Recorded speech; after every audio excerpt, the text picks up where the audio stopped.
جمع الأب كل عياله علشان قال إيه هيوصيهم، حاسس إنه خلاص هيفلسع.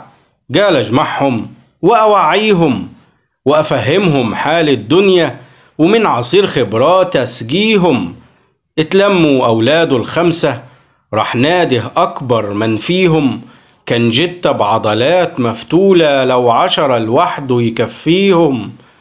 وعطاه عصايا وقال له كسرها قدام أنظارهم وعينيهم، فبسرعة كسرها وبسهولة.